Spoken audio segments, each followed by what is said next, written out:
¿Qué pasaría si el mismo día en que endeudas, después de enterrar a tu marido, viene una persona de tu pasado y te dice que te ha esperado durante 51 años, 9 meses y 4 días para volver a estar con vos porque seguís siendo el amor de su vida? ¿Qué harías?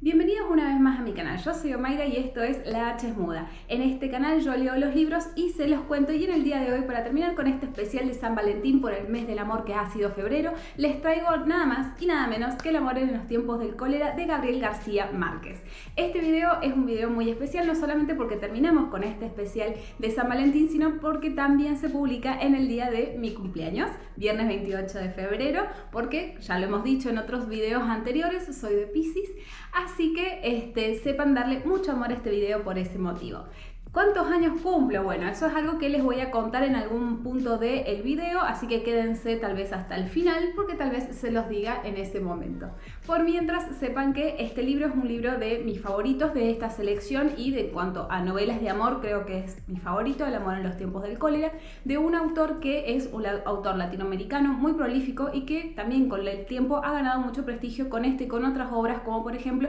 Cien años de soledad, que es una obra que se ha hecho hace poco una serie sobre el libro,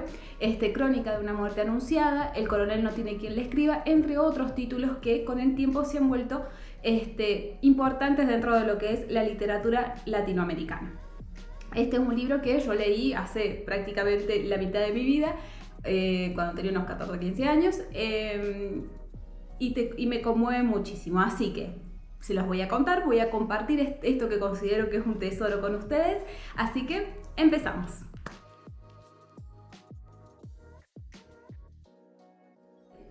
El libro no nos dice el espacio geográfico en donde esto sucede, ni tampoco es muy específico en cuanto a los tiempos, pero más o menos por indicios que nos da de lo que es el contexto, podemos decir que es una historia que sucede en el Caribe a fines del 1800, principio del 1900, ¿sí? Más o menos, teniendo esto en cuenta, sabemos que entonces nuestro contexto es un lugar caluroso, en donde prácticamente todo el tiempo está, casualmente hace mucho calor, y además tiene puertos, un lugar que tiene un puerto porque es, como dijimos, una isla. Bien, nuestro libro comienza con un domingo de Pentecostés, donde el doctor reconocido, pero ya de edad avanzada, de unos 81 años, Juvenal Urbino, es llamado a último momento, antes de la misa de Pentecostés, para que vaya a revisar a una persona que se acaba de suicidar. Esta persona también es una persona grande, de unos 60 años, que ha sido su amigo en lo que es el juego del ajedrez, y que se ha suicidado con cianuro de oro, pero que no se ha suicidado por amor, que normalmente ese método se utilizaba en esa época para aquellos que sufrían amores imposibles y se suicidaban por ese motivo. Bien. De esta situación, lo que nosotros sacamos en cuenta es que el Juvenal Urbino, este doctor, se encuentra bastante conmovido por la situación, no solamente porque se trataba de un compañero de ajedrez, un amigo, digamos, después de tantos tiempos, sino por el hecho de que descubre una carta en donde se le explica todo, digamos, el entramado de una historia de amor del señor, que, bueno, en realidad, si bien no se mata por eso, es como una doble vida que le descubre a su amigo, y queda bastante perturbado por ese motivo. No obstante lo cual, cuando él intenta hablar con su esposa sobre este tema, que se llama Fermina Daza, otra protagonista muy importante en esta historia, ella le dice: y bueno, ¿qué querés? O sea, estaba a la vista que esta persona podía tener una doble vida. Pero esto no deja de dejarlo un poco, digamos, preocupado también por el hecho de que está también él cerca de una edad muy mortal. De hecho, algo que acá se nos cuenta mucho es que uno no se da cuenta cómo va llegando, digamos, al fin de la vida, hasta que no lo ve reflejado en los otros, ya sea en los hijos que crecen o, por ejemplo, en esta situación, ¿no? Porque el principal motivo por el cual se suicida este amigo es porque ya no podía más con la vida y se había puesto de tope, digamos, que a los 60, si no se había muerto por causas naturales, se iba a suicidar porque la vida ya le estaba como pesando mucho. Bien. No obstante esto, la vida sigue, y ese mismo día tenían otro compromiso, una boda de 25 años, en donde, bueno, se presentaron, pero antes de irse, el problema que tienen es que se les escapa un loro parlanchín, que era de su esposa, que sabe hablar. Y el loro, desgraciado, no se había dejado atrapar, porque lo habían sacado casualmente para recortarle un poco las alas y que pudiera andar por la casa sin la jaula, pero sin que se escapara. El tipo, antes de que le cortaran las alas, se había escapado. Cuestión que cuando vuelven de este evento, Juvenal Urbino, que está sentado pensando, digamos, en todas estas situaciones, agarra y encuentra que el loro, hijo de puta, está arriba de un palo de mango que tiene en el patio. Y justo habían dejado ahí los bomberos una escalera para ver si podían alcanzar el pájaro, pero bueno, como no lo habían podido alcanzar, había quedado ahí la escalera. Cuestión que Juvenal Urbino, diciendo, pájaro, hijo de puta, te voy a ir a buscar, había empezado a escalar la escalera muy despacito porque es una persona ya de edad, y cuando estaba justo por alcanzar el loro se da cuenta de que se le mueve la escalera y se cae. Obviamente un golpe de esa altura para otra persona un poco más joven no hubiese sido nada, pero a la edad de él ese golpe lo deja seco en el piso con el tiempo suficiente para poder esperar a que se acerque su esposa y decirle que solamente Dios sabe lo que la ha amado. Y es ahí que Juvenal Urbino fallece. Obviamente con toda esta conmoción de inmediato se empieza a organizar el velorio, la situación de velar al muerto para eventualmente enterrarlo, cuestión que Fermina Daza va haciendo de forma muy como en automático, de manera muy práctica, porque ella es una persona muy práctica, pero digamos todavía sin darse cuenta de la conmoción, digamos, del hecho. Cuestión que junto con todas las personas ilustres del lugar también llega Florentino Ariza, otro de nuestros protagonistas, que como una sombra, si bien a nadie le parece raro que él esté ahí porque es una de las personas importantes del pueblo, él se toma, digamos, pequeñas libertades que ayudan a que se organice todo mucho mejor. Por ejemplo, despejando tales lugares, dando indicaciones sobre dónde ubicar ciertas personas o ciertas cosas de la casa para que todo sea más fácil y que Fermina no lo tenga que decidir. Y de hecho es a él al que le toca incluso agarrar el bendito loro que después de todo lo que había pasado aparece por la puerta de la ventana como cual aparición del demonio, y lo agarra y lo meten dentro de una jaula y se lo lleva a la zona de los establos para que nadie, mucho menos la viuda, vea al loro que de alguna manera había precipitado la muerte de su esposo. Sin embargo, la sorpresa no viene acá, sino que una vez el muerto ha sido enterrado, una vez que todos los invitados se van, el último que queda para despedirse de la viuda es Florentino y le dice, con el sombrero de levita acá en el brazo, antes de irse, que habiendo pasado 51 años, 9 meses y 4 días, le reitera la promesa de su amor eterno, le reitera que para él es el amor de su vida y que espera que a partir de ahora puedan retomar ese amor.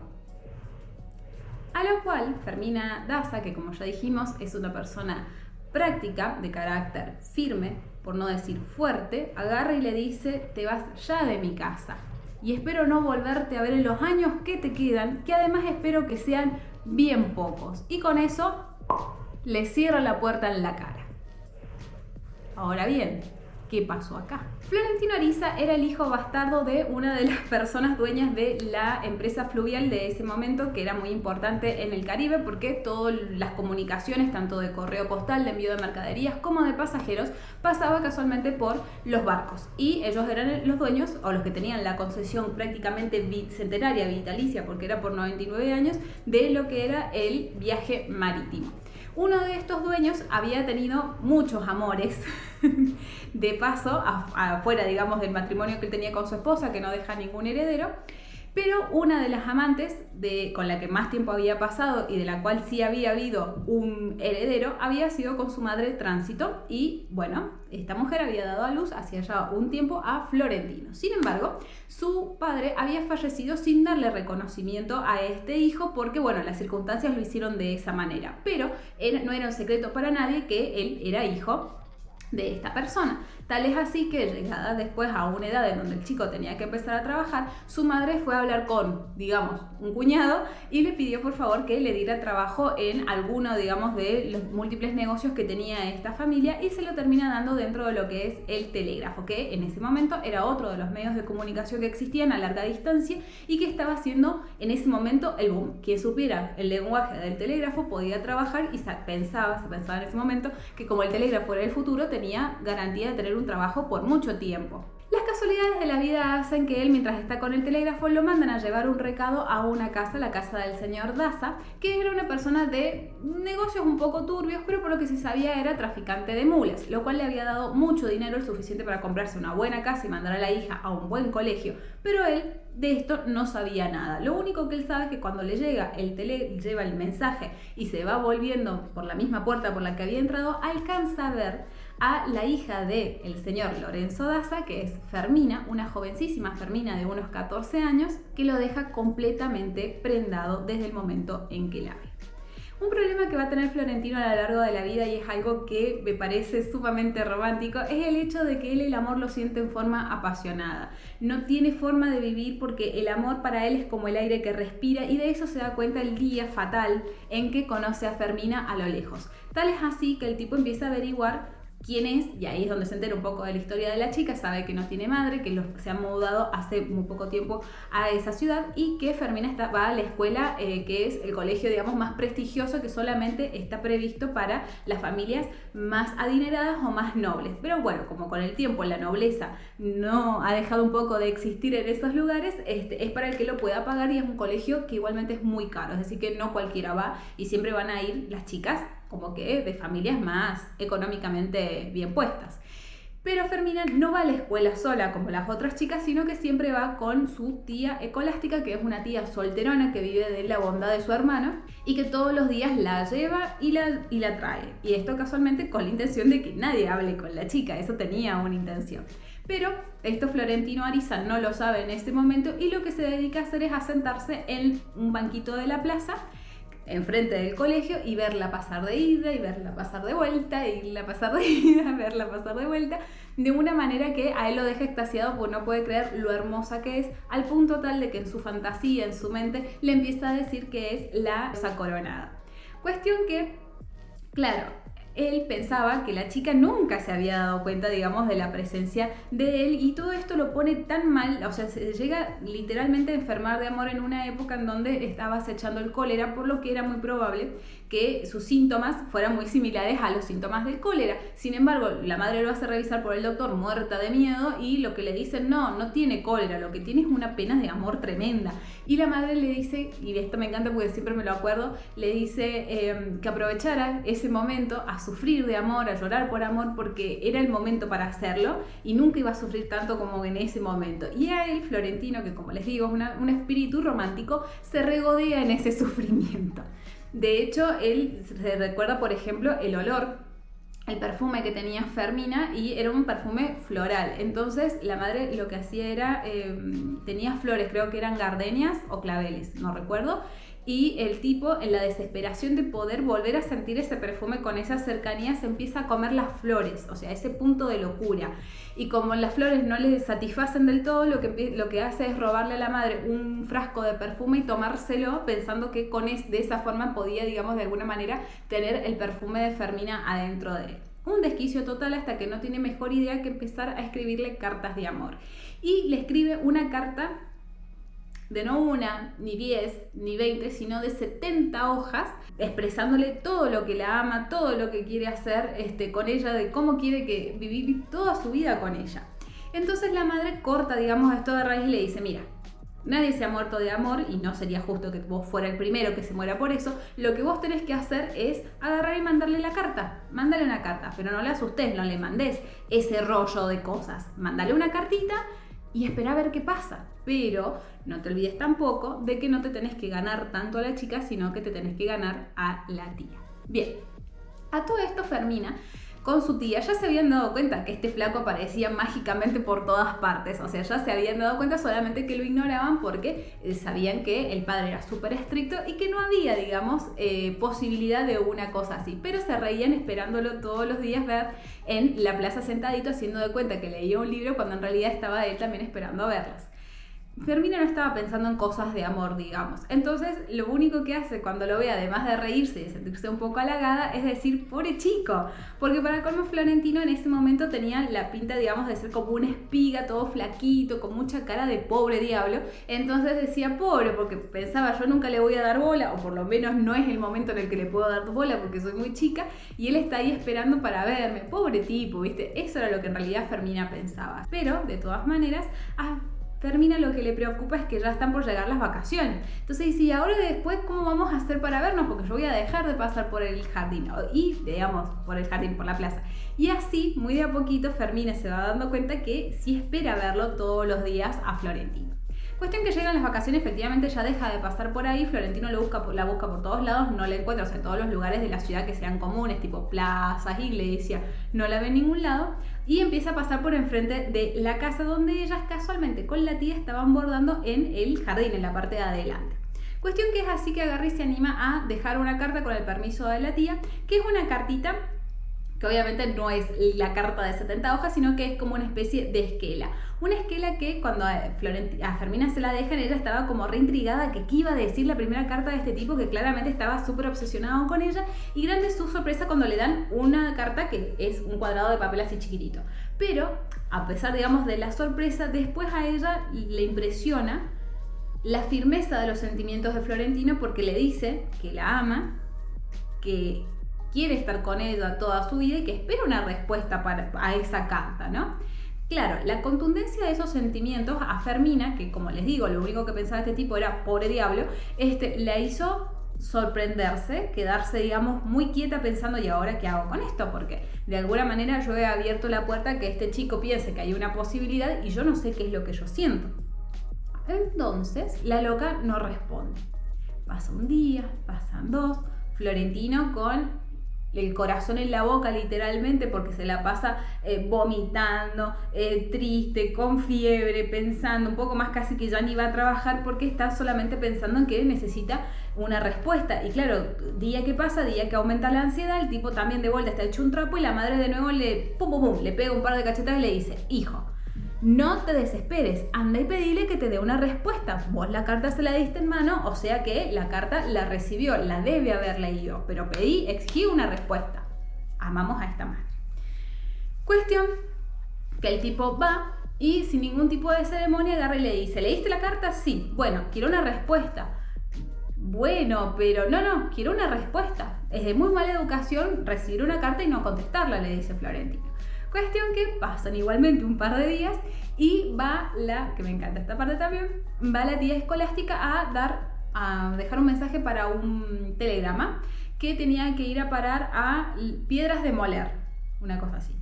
Y cuestión que el lugar no existe, Piedras de Moler, o sea, Piedras de Moler, no existe. Y el tipo, no existe, qué sé yo, y cuando la señora, bueno, me debo haber equivocado de lugar, nos vemos, se va, se deja uno de estos libritos que tienen oraciones y dentro de ese librito con oraciones está finalmente la respuesta de Fermina Daza. He aquí la cuestión y es importante tener en cuenta esto. Fermina, como dijimos, tiene un carácter más bien práctico y esto es algo que sostuvo a lo largo de su vida. Es decir, no es algo que forja con 70 y pico de años cuando se le muere el marido, sino que ella siempre fue de un aspecto práctico, incluso en esos primeros años cuando era una adolescente. Entonces, ella en su carta agradecía los sentimientos, mas no prometía nada. Lo que sí le prometía, o a lo que sí se comprometía ella, era seguirse escribiendo. Y así es como empiezan a mandarse cartas de ida y de vuelta, dejándoselas en lugares raros entre los caminos, digamos, entre la casa y la escuela, y cosas así, de una manera tan febril que de repente cartas que iban, digamos, que se mandaban cada 3-4 días, empieza a ser una comunicación prácticamente diaria y no falta mucho para que se empiecen incluso a intercambiar cositas en las cartas, como por ejemplo flores, hojas, cosas, ¿no? Regalitos pequeños para sumar dentro, digamos, de lo que son las cartas. Y eso lleva a que la tía escolástica, que había dejado, digamos, que este romance de niñitos se diera más por divertimento que por otra cosa, porque la verdad que Fermina solamente iba a la escuela y se pegaba unos emboles tremendos dentro de la casa, se empieza un poco a preocupar de que este romance se le está yendo un poco de las manos, porque la forma en que se comunican, constante, sonante, o sea, no pasa un día en que no estén escribiéndose cartas, le empieza a preocupar un poco, pero como saben que el padre es mucho peor, o sea, en cuanto a lo que él quiere o no quiere que se haga con su hija, deciden seguir manteniendo el secreto y esperar lo mejor. Dice, bueno, en algún momento, no sé, veremos, alguno de los dos se va a aburrir o se va a cansar, pero esto no es lo que pasa, lamentablemente. Cuestión que las cartas que se van mandando tenemos que saber que siguen, digamos, esta lógica. Florentino en cada una de las cartas le repite que la ama, que la ve, que la quiere, que quiere que sea la mujer de su vida, mientras que Fermina le habla de cosas más prácticas, de su rutina, de su día a día, le cuenta de que su padre es una persona muy exigente y de trato muy difícil, le cuenta que su mamá falleció cuando ella era muy muy chica y que se habían venido acá porque supuestamente acá iba a haber un mejor negocio o tenían más oportunidades de crecer que del lugar de donde ellos eran como cartas que le contaban más de la vida, mientras que Florentino se dedicaba, digamos, más a la parte del sueño. Hasta que un día en la escuela, que por supuesto era una escuela de monjas porque no podía ser de otra manera, la casan a Fermina escribiendo una carta de amor en vez de estar prestando atención a la lección. Esto llevó a que, como en ese momento las normas de moral y ética eran muchísimo más fuertes, o por lo menos, no sé si eran más fuertes porque las creían o era para ir diferenciando ciertas personas, o sea, las personas de bien de las personas de mal. Lo cierto es que llaman al padre para decirle que si la chica, que le encontraron estas cartas, el tipo obviamente medio infartado, de que le encontraron estas cartas, que la chica no quiere largar quién es el chabón y que si se mantiene, digamos, en esa cuestión de estar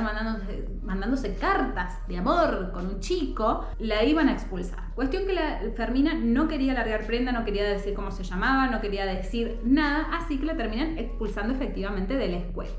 El padre, enloquecido porque no quería que la expulsaran de la escuela, empieza a buscar diciendo cómo mierda pasó esto, o sea, en qué momento si yo la mando a la escuela con la tía de ida y de vuelta, cómo es que pueda estar intercambiando cartas con quién. Y ahí se da cuenta que la fuga venía por el lado de la tía y hace algo que Fermina nunca le perdonó, nunca en la vida, y es que agarra y manda a la tía con un puñado de plata en la mano y le dice, te vas. Y nunca más vuelve a ver a su tía Escolástica, de la cual se despide con lágrimas la sobrina, porque era lo más parecido que tenía a una madre. Pero bueno, él la había llevado casualmente para que esto no pasara y había pasado a expensas de ella.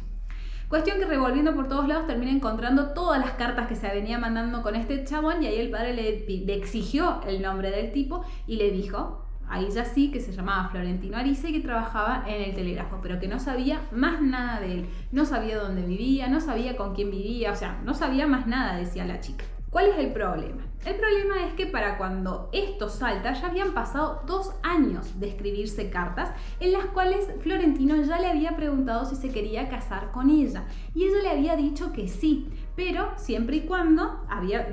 le había dicho que sí. Pero cuando Florentino habló con su mamá le dijo, bueno, pero tienen que estar por lo menos 2 años comprometidos para que se puedan conocer más porque esta relación la están llevando en oscuras, a expensas del padre. Entonces, 2 años para que se conozcan bien. Y en el interín la madre lo que hizo fue agarrar y alquilar toda la casa, de la cual ellos solamente alquilaban una parte, pero ya había alquilado toda la casa, creo que hasta incluso la había llegado a comprar y la había reformado como para recibir a la esposa del hijo que fueran a vivir ahí eventualmente. Y todo esto se destapa unos meses antes de que pasaran esos 2 años y que Fermina tuviese que avisar que ella estaba comprometida con este chavo. Cuestión que todo se da de forma tan repentina que cuando ve Florentino que viene el suegro, su querido suegro, a buscarlo, el tipo se quedó, uy, ¿qué pasó? Porque nadie había alcanzado a avisarle nada de lo que estaba pasando. Cuestión que el tipo le dice, venga papito, venga, juguete, le voy a dar juguete, se lo lleva a un cafecito y le dice, mira, yo sé que estás escribiendo con mi hija, pero yo necesito que vos sepas lo siguiente. Cuando yo me casé, o sea, cuando mi señora esposa se fue al cielo, yo lo único que le prometí es que iba a hacer de nuestra hija una gran dama. Y la loca, hasta ahora, sin saber que ese era el plan que yo quería para ella, lo ha hecho perfecto. En la escuela le fue bárbaro, nos vinimos para acá porque el pueblo donde venimos le estaba quedando chico, entonces nos vinimos para acá para que tuviese más oportunidades, una mejor educación, y ella venía perfecta, hasta que te encuentra vos. Entonces, yo lo que te pido es que agarres y te corras. Que dejes esta boluda de escribirse cartas porque con vos no tiene futuro. Florentino le dice, bueno, pero ¿y ella qué dice? Claro, porque de alguna manera es su prometida, ¿me entienden? Entonces dice, bueno, pero ¿ella qué dice? Porque a mí me parece que ella tiene que tener vela en este entierro, digamos. Y dice, a mí no me importa de lo que piense mi hija, le dice el suegro. Yo lo que quiero que esto lo arreglemos entre hombres, vos y yo. Y Florentino se mantiene, no, yo necesito primero hablar con Fermina porque si no, yo no te puedo decir si la dejo si ella no me quiere dejar. A lo cual el tipo lo que hace es decirle, hijo de puta, que lo entiendo. Pero le dice esto, se levanta y se va. Y vuelve a su casa con una calentura tremenda porque dice, claro, esto no va a parar acá. Así que lo que hace es agarrar, desarmar la casa, decirle a la hija que empaque toda la ropa, que se vuelven al pueblo del cual habían venido. El pueblo del cual habían venido era un pueblo perdido en la loma de la nada, que además no solamente estaba perdido en cualquier lado, sino que aparte para llegar a ese lugar fue un viaje tortuoso de casi 3 semanas en las cuales casi incluso se mueren, porque de hecho el viaje se hace en mula, llevaban varias mulas cargadas con, por ejemplo, la ropa de Fermina y que además estaban atadas entre sí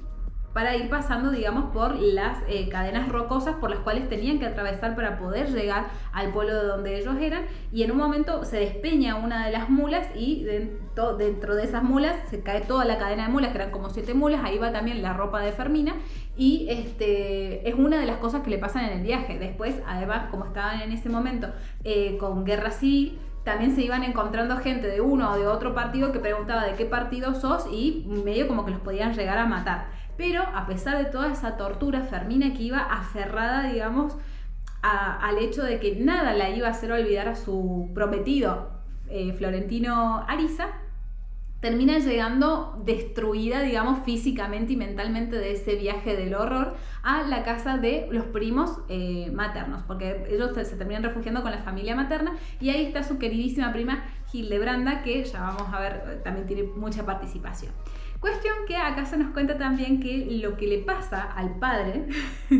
de Fermina es un poco también lo que él le había pasado en su momento, porque él siempre fue de negocios turbios y ya nos vamos a enterar que el negocio más honesto que había tenido era el de traficante de mulas. Pero se le había ocurrido posar sus ojos en la chica más bonita de la mejor familia que había en ese pueblo, que era la madre de Fermina. Y le había pasado lo mismo. La familia toda se había opuesto a ese casamiento, los hermanos de Fermina tenían ganas de ir a cagarlo a tiros y la madre de Fermina, sin embargo, se había mantenido súper firme y se había casado igual contra todo criterio, contra toda recomendación de su familia, se había casado igual con este tipo. Con la mala suerte de que él se había muerto de forma bastante prematura, pero era prácticamente una repetición de la historia de lo que le estaba pasando a la hija, solamente que él no iba a permitir que pasara.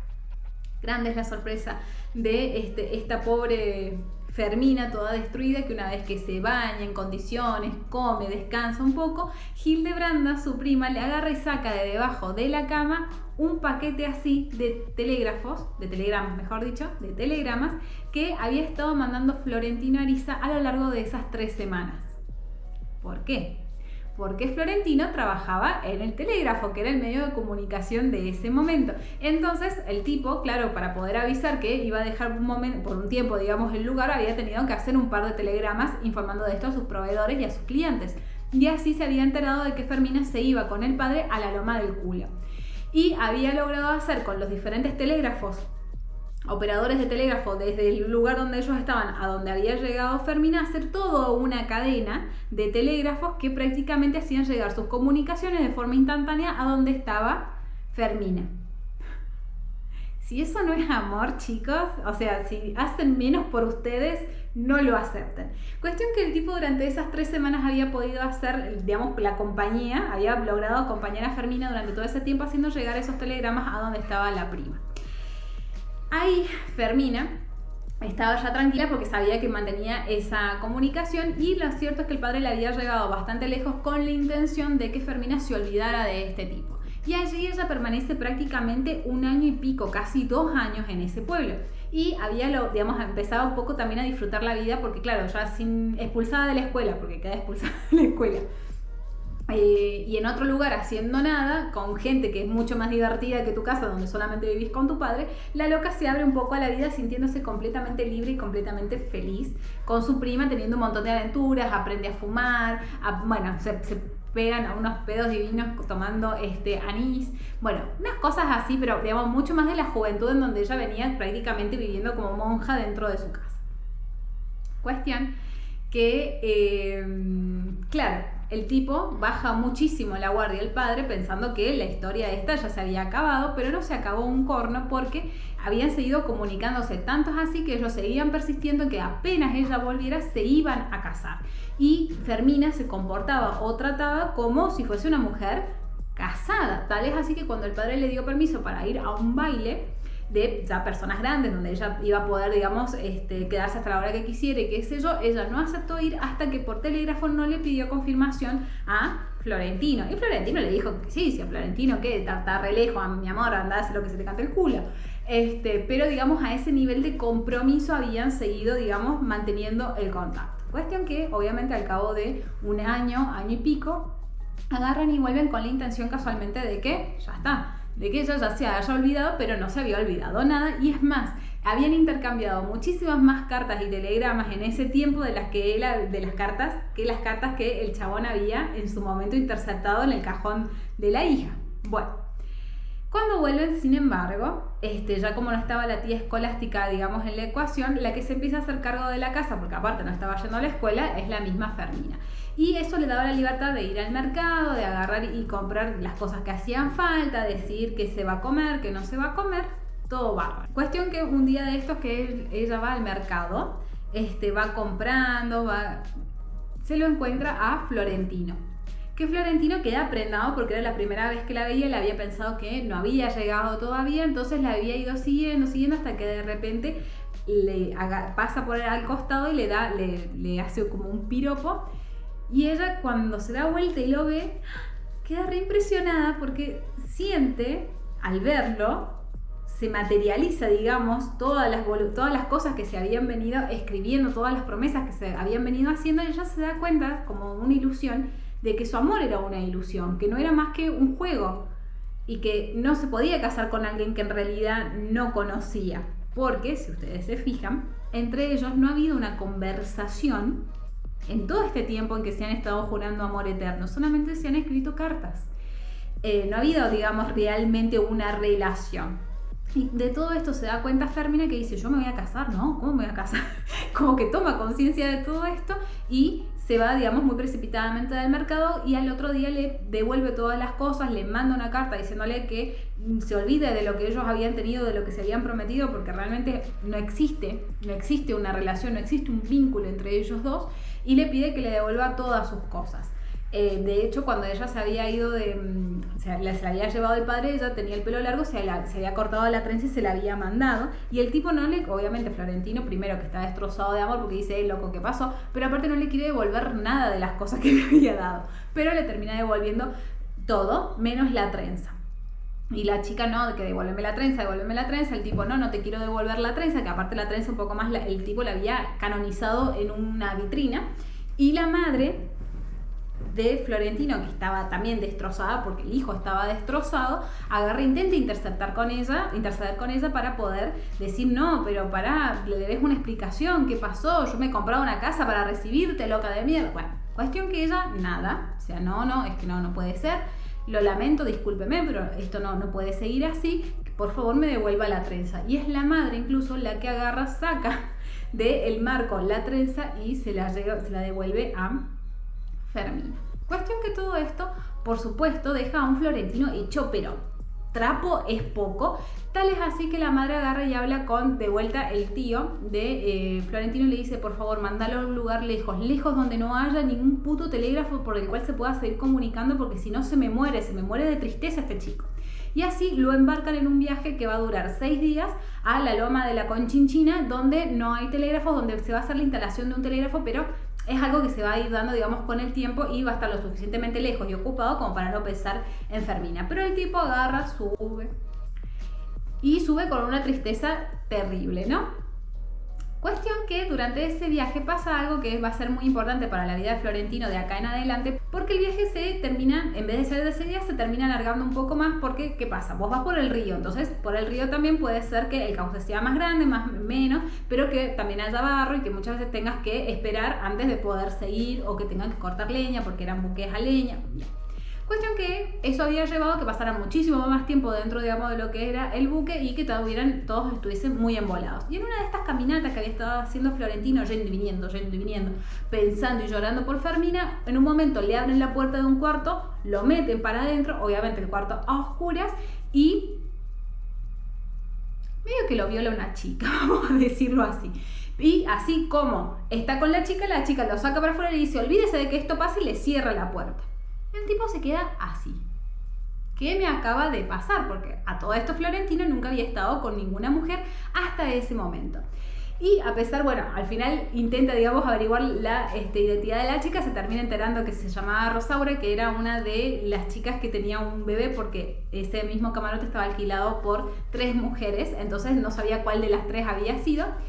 Pero lo importante es que él se termina dando cuenta de que tal vez el amor, digamos, del cuerpo lo podía ayudar a aliviar ese dolor que él tenía en el corazón por Fermina, ¿no? Entonces, con esto, digamos, en mente, cuando él termina llegando al lugar de destino, dice: no, yo me vuelvo, yo no me quiero quedar acá y no me quiero ir tampoco de la ciudad en donde también vive Fermina, porque aunque ella crea que no me quiera, yo no puedo vivir sin ella, entonces por lo menos quiero estar cerca de ella. Entonces, así como el tipo llega, vuelve y no se va nunca más de la ciudad. O sea, él prácticamente no vuelve a viajar porque él no puede vivir en otro lado que no sea el lugar en donde él pasó sus mejores recuerdos con Fermina, ¿no? Que a todo esto no son recuerdos reales porque nunca estuvo con Fermina dando un paseo ni nada, pero bueno, necesita vivir ahí. Junto con esto, a su vez, Fermina se vuelve dueña y señora de su casa y en un momento la va a visitar su prima Hildebranda, que cuando se entera de todo lo que pasa con Florentino, que es que lo había repudiado y qué sé yo, se pone re triste porque a fin de cuentas ella realmente pensaba que ese amor podía llegar a prosperar porque ella tenía su propia historia de amor imposible con un hombre casado, entonces se sentía muy empática con el papel de Florentino. Cuestión que para ese momento habían habido varios rebrotes de cólera y había llegado al pueblo el hijo de el que en un momento había sido un doctor muy renombrado, que es el doctor Juvenal Urbino, una persona muy estudiada, de familia de médicos, o sea, una familia muy prestigiosa y que encima había podido estudiar medicina en Europa, en Francia, en Inglaterra, no sé dónde. Entonces era el soltero de 28 años más codiciado de todo el pueblo. Y una vuelta, por error, termina atendiendo a Fermina pensando que era cólera, pero no era cólera, cualquier otra cosa. Cuestión que Fermina lo detesta en el día en que lo ve, pero el tipo queda prendado, pero no por una cuestión de amor, sino por esto de que de repente se encuentra con alguien que no cae a sus pies como venían cayendo todas las otras jovencitas del pueblo. Y es así también como le empieza a asediar por todos lados, pero esta vez con la venia del padre, porque el padre dice: genial, o sea, ¿qué más puedo querer para que se vuelva una dama mi hija, que es que se fije en ella, el soltero más codiciado de todo el pueblo, que aparte es médico y que encima es de una de las familias más antiguas y más prestigiadas de este lugar? Pero genial. Cuando llega entonces esta prima Hildebranda, ellos tienen un par, digamos, de aventuras que la saca, digamos, de lugar el doctor.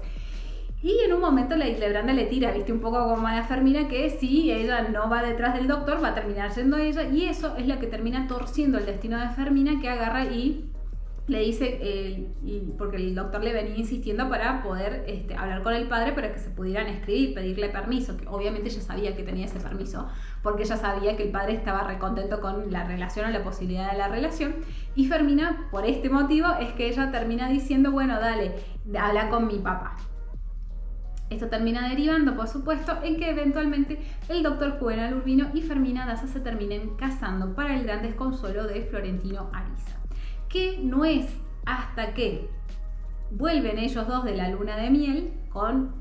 Fermina embarazada de su primer hijo, que se da cuenta, digamos, que no le gusta ser ni feo, ni pobre,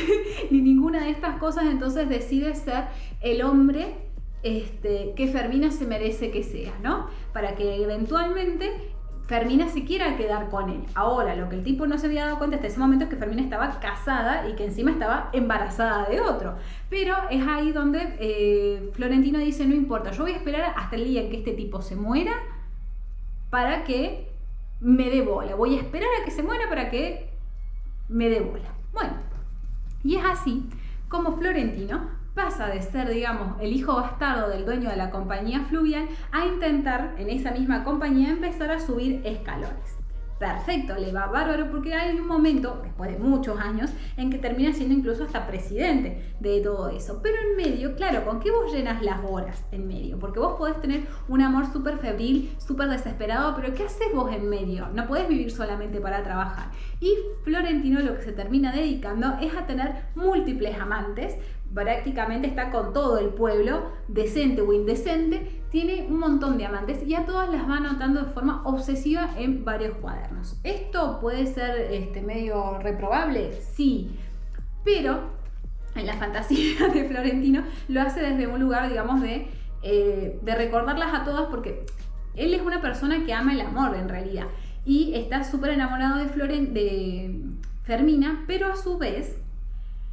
eso no impide que él pueda amar a todas las otras mujeres de su vida, a pesar de que solamente las ama en su cuarto, digamos, no le llegan al corazón. Y de hecho, con muchas de ellas, él podría haberse casado porque muchas de ellas quisieron casarse con él en algún momento, ya sea porque lo querían, por el prestigio, por cómo iba avanzando en la compañía fluvial, pero él a todas les decía que no. O sea, él no llegaba a ese nivel de compromiso, a pesar de que muchas de sus amantes las tuvo durante años en forma intermitente junto con otras, pero eran relaciones, porque él siempre quería estar libre para el momento en que Fermina se enviudara y pudiera, digamos, volver a retomar ese contacto. A su vez, Fermina tiene un matrimonio no muy feliz con el doctor. ¿Pero por qué? Porque ellos se terminan casando, como les digo, no por amor, sino porque Fermina, por un lado, sabía que expulsada ya de la escuela tenía dos destinos: o casarse o volverse una solterona, y se había puesto el límite de los 21 años para aceptar lo que fuera en ese momento. Justo para ese momento venía este doctor Juvenal Urbino a proponerle casamiento, entonces ella dijo que sí porque era un matrimonio que el padre aceptaba y porque iba a la par con lo que ella quería, que era casarse antes de esa edad. Y a su vez, el doctor Urbino no la amaba en ese sentido, pero le gustaba su carácter fuerte, y a pesar de que era una desconocida socialmente, porque era de una familia que podía tener dinero, pero todo el mundo sabía que el padre tenía negocios turbios y qué sé yo, le llamaba la atención esa altivez y esa cosa fina que tenía que ver con una cuestión innata y no con su educación del todo, ¿no? Era un porte que ella tenía desde sí misma y no por la familia, qué sé yo, como por ejemplo lo tenía él. Entonces, aún así, ellos intentan inventar un amor que durante la luna de miel funciona bastante bien, tal es así que ella vuelve embarazada, pero que después, cuando ella tiene que tomar posesión de su lugar de señora, empieza a darse cuenta de que no le gusta, porque ella se casa y se va a vivir a la casa de la suegra. Imagínense, una suegra que ya de por sí la veía menos a la nuera, para colmo, viviendo en su casa no le gustó un carajo, y esto fue una de las primeras crisis que ellos tienen, que termina llevando a que se terminen yendo a una casa nueva, al contrario de lo que se estilaba en ese momento, muy bonito todo, pero a una casa nueva lejos de la suegra. A su vez, Fermina, como les digo, tenía un carácter muy fuerte, ella llevaba la casa como se le cantaba, y de repente se encuentra bajo el yugo de un marido que tiene un montón, digamos, de particularidades y caprichos que encima a lo largo de los años terminan llevando al extremo, porque el tipo de hecho le encantaba, digamos, esto. Perdón, no le encantaba, pero a medida que él se había ido haciendo grande se daba cuenta de que no veía bien, no escuchaba bien, le pasaban un montón de cosas que son propias del envejecimiento. Entonces él necesitaba saber que la esposa estaba ahí por si a él le pasaba algo. Y eso llevaba a que, por ejemplo, cuando el tipo se despertaba, hacía todos los ruidos habidos y por haber para levantarse, para que ella se despertara y lo escuchara. Y ella efectivamente se le despertaba y lo iba escuchando, viendo por dónde iba en la casa, qué sé yo. Que a ver, toda mujer casada o que convive con su pareja sabe que el tipo se levanta y hace todos los ruidos habidos y por haber, solamente para despertarte y para hincharte un poco las bolas. Bueno, eso mismo es, digamos, la hermosa cotidianidad que los termina llevando a lo largo de los años a tener un matrimonio medianamente feliz, pero que no estaban exentos, digamos, de un montón de desacuerdos. Tal es así que, por ejemplo, pasado ya unos 6 años de matrimonio, también de vuelta llegaron a un punto de inflexión en donde no se soportan más y hacen un nuevo viaje a a Europa, en donde están durante creo que casi 2 años antes de volver, porque se termina muriendo la madre de Juvenal Urbino, entonces vuelven, pero siempre, digamos, como que se les va la vida en ponerse de acuerdo. Y si bien ambos coinciden en que tienen un matrimonio feliz en algún punto, también es cierto que han tenido que ceder muchísimo para que eso funcione y que sean, digamos, para que sea algo que sea tolerable tanto adentro de la casa como fuera de la casa. Porque Juvenal Urbino era un gran benefactor de la ciudad, todo el tiempo estaba trayendo proyectos culturales para mejoras de salud, para esto, para lo otro, era muy activo socialmente y en esa parte los dos brillaban muchísimo, pero puertas para adentro había un montón de concesiones que se tenían que hacer para que la cosa funcionara. Tal es así que incluso el Juvenal Urbino la engaña en un momento a Fermina con una negra y eso es algo que a Fermina la destroza al punto tal que ella agarra y se va durante 2 años a la casa de la prima para, digamos, con la intención de no volver. Y ya con los hijos grandes, ya tenían como 60 años y ella no quería volver hasta que en un momento se da cuenta que extraña su casa, que extraña sin querer a su marido y el marido la va a buscar y esas declaraciones, digamos, de amor, de intenciones, de te voy a buscar a pesar de todo y esto lo vamos a hacer funcionar, es lo que termina llevando a que ellos vivan casados casi 60, 50 años hasta ese domingo de Pentecostés en donde se termina muriendo buscando el loro. Pero durante todos esos años, a su vez, Fermina muy pocas veces ha pensado en Florentino. Sí se lo encuentra en un montón de lados porque Florentino a propósito iba a todos los eventos culturales para poder verla, pero nunca había podido actuar con naturalidad enfrente de él, sino que simplemente era todo como un saludo medio así distante, porque le daba culpa, porque le daba miedo de que el tipo la odiara después de tanto tiempo. Por lo que había pasado, mejor dicho, por lo que no había pasado, porque ella con el tiempo se había dado cuenta de que había sido un amor de ilusión, un amor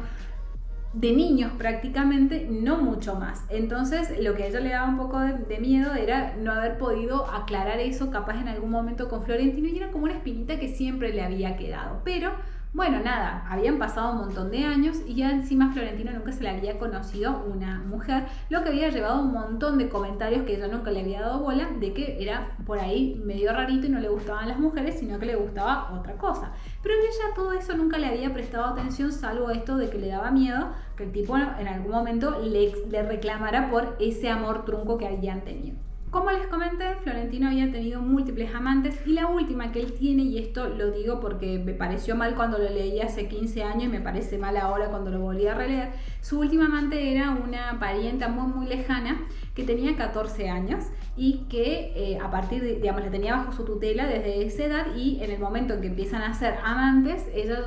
tenía, no sé, 15 y de esto ya habían pasado, digamos, un par de años. Y es estando con ella que ese domingo de Pentecostés Florentino se entera de que se había muerto alguien muy importante y haciendo así un par de preguntas muy al azar se entera de que el que se había muerto finalmente era el doctor Juvenal Urbino y por eso el tipo agarra y va a la casa de Fermina para ver qué onda y para obviamente reiterar su declaración de amor, lo cual obviamente no era muy oportuno, no era el momento indicado de agarrar y decirle a una persona recién viuda que la amas desde hace 51 años, 9 meses y 4 días. ¿Esto qué quiere decir? Que Juvenal Urbino se muere a la edad de 81 años, que para ese momento Fermina tenía 72 y que Florentino tenía 76. 51 años, 9 meses y 4 días amando a esa mujer, a esa única mujer. ¿Quién te pudiera amar así, no? Cuestión que después de que pasa esto, el tipo dice, sí, me la mandé y empieza a esperar a ver qué hace Fermina. Y Fermina, que está volviendo, digamos, de la viudez, al principio obviamente al marido lo extrañan por todos lados, lo ve como un fantasma en toda la casa, se acuerda de cosas que no le dijo, le dan ganas de agarrar y levantarlo de la tumba para insultarlo y que se vuelva a morir, un montón de cosas, pero después de un tiempo se da cuenta de que finalmente, después de 51 años, está libre del yugo del marido, que ahora de vuelta ella vuelve a ser ella, para ella sola, porque aparte los hijos ya están grandes, criados, tienen sus propios hijos, ahora puede volver a ser ella. Y cuando ella empieza a pensar que puede volver a ser ella, se acuerda de esta declaración desubicada que le hace Florentino y agarra y le escribe una carta donde lo insulta de todas las maneras posibles, haciendo una carta de 3 hojas, al cabo de los cuales ella se siente incluso un poco indecente porque ha dejado salir, digamos, toda la bronca que tenía de cómo me vas a decir esto cuando estoy recién enviudando, desubicado de mierda. Bueno. Y le manda la carta, se la hace llegar, porque la bronca no solamente llega a que la escribe, sino hasta que se la manda. Y Florentino, que durante 2-3 semanas había estado esperando esto con mucha taquicardia y ansiedad, lee la carta y dice, sí, ¿qué me estaba esperando? O sea, yo conozco a la mujer de mi vida, yo sé que esta mujer es así de firme y de terrible, y yo voy y hago lo que no tengo que hacer. Y sí, mínimo que me putee. Entonces, a partir de ahí le empieza a escribir cartas y se las escribe en una máquina de escribir, que era un invento muy revolucionario en ese momento, y le empieza a escribir cartas explicándole todo lo que él había reflexionado sobre la vida y sobre el amor a esta altura, digamos, y que son cartas que, si bien no le contesta, el tipo incluso las empieza a numerar, pero no se las contesta, pero tampoco se las devuelve como hubiese hecho en otra época. Entonces el tipo sigue escribiéndoles estas cartas que Fermina lee y que al principio quema para que no la encuentren los hijos, sobre todo la hija, pero que después deja de quemar cuando se da cuenta de que él las empieza a enumerar. Entonces dice, ¿cómo las voy a quemar? Y de hecho las empieza a guardar en carpetas pensando que en algún momento se las va a devolver, porque son cartas que hablan con mucha verdad, digamos, sobre lo que es la vida después de que uno ha dejado la juventud y llega, digamos, como al atardecer de la vida, pero uno sigue estando vivo, entonces no puede estar con el fantasma de la muerte constantemente rondándolo, y esas cartas esas le ayudan mucho a superar, digamos, todos estos pensamientos que ella tiene de que si bien está grande, le quedan años todavía por delante, no sabe cuántos, pero ¿qué? ¿Los va a esperar sentada durante todo ese tiempo que le queda que se muera, o va a seguir viviendo, ¿no? Y todas estas cartas le ayudan muchísimo, tal es así que, sin todavía tener ningún tipo de respuesta, llegan al primer aniversario del fallecimiento del doctor Juvenal Urbino, y ella, de corazón, de forma muy natural, agarra y le dice a Florentino, que había ido a la misa sin invitación, por supuesto, y le dice gracias. Entonces, tomando ese gracias como algo que va a servir, agarra y se anima a ir a la casa de ella a preguntar si está para que lo reciba. Y la loca le dice que sí, y el tipo no se lo esperaba. ¿Y saben qué le pasa? Lo que no le espero que a nadie le suceda nunca, que es que le empieza a doler la panza de una forma incontrolable. Entonces, cuando va llegando Fermina, dice, no, me tengo que ir. ¿Nos podemos ver otro día? Sí, podés venir el martes a las 5. Bueno, vengo el martes a las 5, y se va a su casa con un dolor de panza que no la puede creer y que de hecho no llega al baño de su casa. Con eso no voy a decir más nada porque nos ponemos sino muy escatológicos, pero es que el amor y la panza no entienden, digamos, de esta situación. Cuestión que el martes a las 5 van a tomar el té. Ella le agradece, digamos, por las cartas, le explica que, bueno, que no se las había contestado porque había llegado un momento que se le habían juntado tantas cartas que ya le daba un poco de vergüenza contestarlas, pero empiezan a charlar. El tema es que ella nunca quiere hablar del pasado, que es lo que Florentino quiere hacer, porque él de forma muy rápida quiere volver a reiterar sus intenciones de amor, porque lo que se da cuenta Fermina es que ella no, o sea, el pasado quedó atrás, no van a volver a ser esos dos jovencitos. Pero de lo que sí se da cuenta Fermina es que le gusta cómo piensa Florentino Ariza después de todo este tiempo. Entonces ella quiere verlo de acá en adelante, ¿no? Digamos, conocerlo de ahora que es un viejo hacia adelante y lo que les quede de adelante en la vida. Cuestión que de esta manera, como quien no quiere la cosa, empiezan a tener citas todos los martes a las 5 de la tarde, citas muy agradables, en donde muchas veces se suman incluso su hijo, porque su hija vive en Nueva Orleans, con la esposa a jugar a las cartas, a hacer cosas, y Florentino, que es una persona que claramente lo que le ha faltado toda la vida ha sido amor, se aferra, digamos, a formar parte de alguna manera de esta familia y de estas cosas, se inventan juegos, se matan de risa, la pasan bomba. Pero lo que pasa después son un par de cosas que son medias complicadas. Por un lado, aparece un diario que es como un pasquín, en donde van revelando, digamos, secretos de las vidas ocultas de la gente poderosa, y salen dos historias. Una dedicada al doctor Juvenal Urbino, donde dice que en realidad era una persona que había tenido más de un amante, y esto la envenena a Fermina, no tanto por el hecho de la infidelidad, porque ella ya se había enterado de una estando vivo el doctor, sino porque supuestamente había sido con una de las amigas que la iba a visitar estando viuda. Y la mujer no volvió a ir, o sea, si bien se lo negó, nunca más volvió a ir a la casa, y entonces ella lo tomó como una aceptación de culpa. Y por otro lado también había salido otra nota hablando de los negocios turbios del padre, que parece que había estado involucrado en tráfico de armas, en falsificación de dinero, o sea, cosas muchísimo más turbias que lo que era el tráfico de mulas, que al parecer sí era el trabajo más honesto que había tenido. A todo esto el padre para ese momento ya se había muerto hacía muchos años, pero esa sensación de desengaño durante, digamos, de dos personas que habían sido tan importantes en su vida, a Fermina le había afectado muchísimo y estaba muy triste. Y es así que el hijo va y habla con Florentino Ariza y le dice que le parece bien, digamos, las visitas que le hace, y le pide por favor que tampoco la deje, digamos, en este momento que la estaba pasando de ella tan mal. Y es ahí donde al tipo se le ocurre que podrían hacer algún viaje por alguno de los buques de la compañía fluvial como para distanciarse un poco de la situación. Para colmo, también para ese momento ya se había peleado con la hija que le había venido a visitar de Nueva Orleans porque le parecía mal que tuviera citas con este amigo, que qué intenciones tenía este señor con su madre. Entonces dice una frase que también me ha quedado acá porque es re triste pensar eso así, dice: si el amor a nuestra edad, porque ellos ya tenían como también 50 años los hijos de Fermina, si el amor a nuestra edad es una estupidez, una cosa ridícula, a la edad de ellos es una cochinada. Entonces esto le había puesto súper enojada a Fermina y le había mandado a cagar a la hija, por los huesos de la madre le había mandado a cagar porque le dijo: nos juzgaron, o sea, no nos dieron tiempo ni a conocernos cuando éramos jóvenes y ahora nos quieren cagar porque somos demasiado viejos. Anda a cagar vos, le dice a la hija, y de hecho la despide y le dice que le jura que hasta que se muera por los huesos de la madre no va a volver a entrar a su casa. Y de hecho, si bien después se reconcilian así muy por encima cuando se está por volver a Nueva Orleans, la madre, Fermina, la saluda desde la puerta de la casa porque había jurado por los huesos de su madre, así que había que respetar esa promesa. Cuestión que con todo eso terminan armando el viaje para que ella se vaya a dar un paseíto por el buque porque, bueno, habían pasado estas dos cosas que eran bastante graves, digamos, para el ánimo de ella a la edad que tiene ella. Cuestión que estaban todos recontentos, ella se sube, despide, pero grande es la sorpresa del hijo de Fermina cuando ve que Florentino Ariza también va subiendo al buque con una valijita porque la va a acompañar en el viaje. Y cuando estaba ya empezando a poner cara, la esposa del hijo le dice: vos también vas a pensar igual que tu hermana, retrógrado de mierda. Y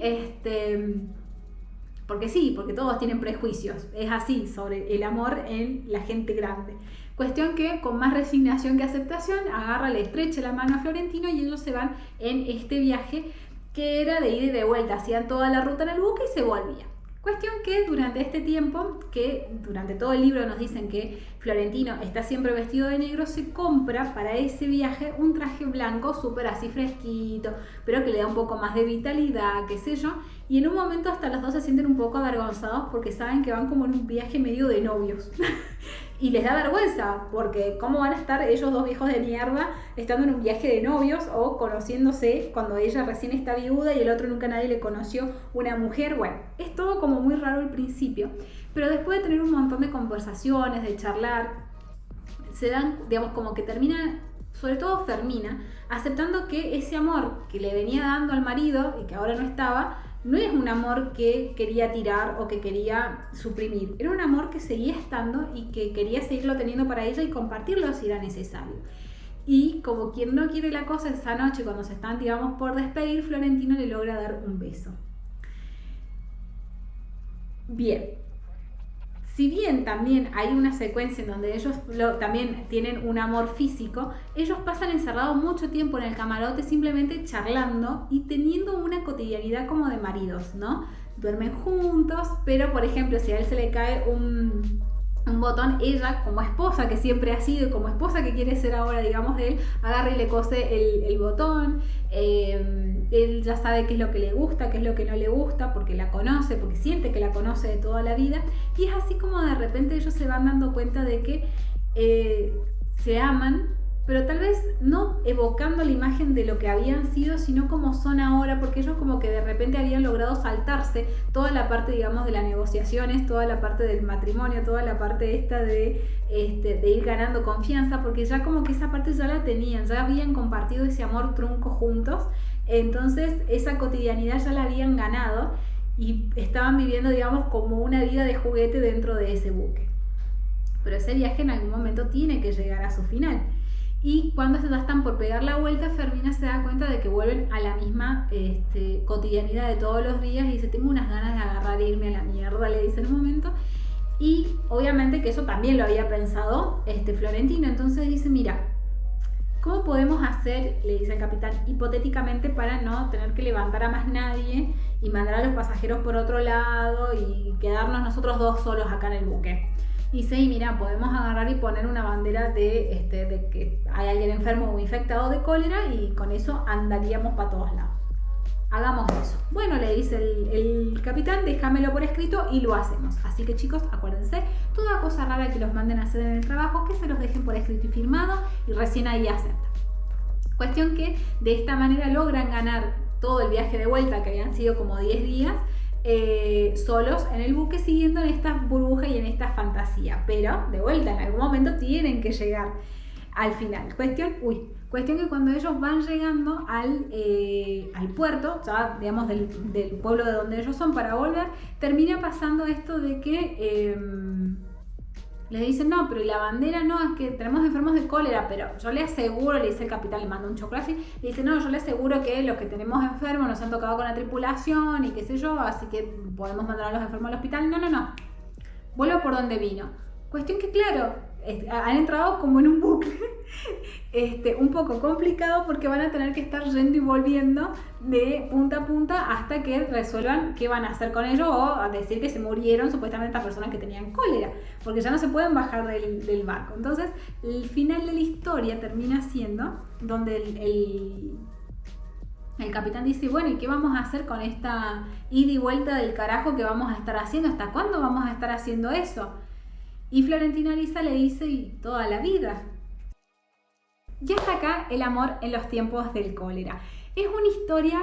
de vuelta, repito, es de mis favoritas de esta selección, de lo que son historias de amor, creo que es la que más me gusta porque es un amor que trasciende años, vida, horas, un montón de días en donde el tipo se consagró a ese amor solamente, más allá de que físicamente se consagró a un montón de otras mujeres, pero se consagra a ese amor de forma infinita. Y lo que tiene de interesante Gabriel García Márquez son dos cosas. Primero, que te escribe las cosas con una crudeza que, aunque a veces te choca, vos decís, bueno, pero si es así, la vida real es así. Y a su vez escribe de una forma tan bonita que no puedes evitar romantizar hasta un par de medias, porque te logra hacer sentir de esa manera. Y algo también interesante y que rescato muchísimo de este libro es esto del amor cuando ya se es grande. Hay mucho prejuicio de que el amor es ese amor trágico y joven, como el que nosotros comentábamos en Romeo y Julieta, y no este amor de grandes, de gente madura, de gente que si bien ha pasado de todo en la vida igualmente puede seguir amando y lo puede hacer hasta el fin de sus días, y no necesariamente, como les digo, desde un amor físico, sino desde un amor del te quiero de grandes. ¿Cuántos, y esto es algo que yo he visto, cuántas mujeres u hombres viudos vemos que por costumbre, que por una cuestión de rigor social, se mantienen en esas situaciones de viudez sin darse la oportunidad de seguir amando a otra persona por el prejuicio, simplemente por el prejuicio de los otros y muchas veces del propio de uno mismo. Entonces me da mucha esperanza este libro en el sentido de que el amor realmente no tiene edad, y aunque muchas veces los avatares del destino te llevan a que pierdas un amor, como por ejemplo Fermina, que se termina enviudando, vos también podés amar a otra persona en forma posterior y no está mal. Solamente porque por ahí pensamos que el amor solamente tiene que estar relacionado con gente joven, no quiere decir que la realidad sea así o que tengamos que negar nuestros deseos y nuestros sentimientos. Y por eso me gusta muchísimo este libro, espero que les haya gustado a ustedes también. Si es así, no se olviden de dejar un like, de dejar un comentario, de suscribirse si todavía no lo han hecho y de compartir este contenido si les ha gustado todavía más. No se olviden de dejar mucho amor porque este video se publica el día de mi cumpleaños y realmente de verdad me gusta muchísimo el libro. Así que les mando un besazo enorme y nos vemos el viernes que viene al mediodía. ¡Besos! Que les dije que les iba a decir cuántos años cumplía. Bueno, claramente no estoy cumpliendo 25 porque si no lo diría con mucha más tranquilidad, pero estoy cumpliendo la friolera de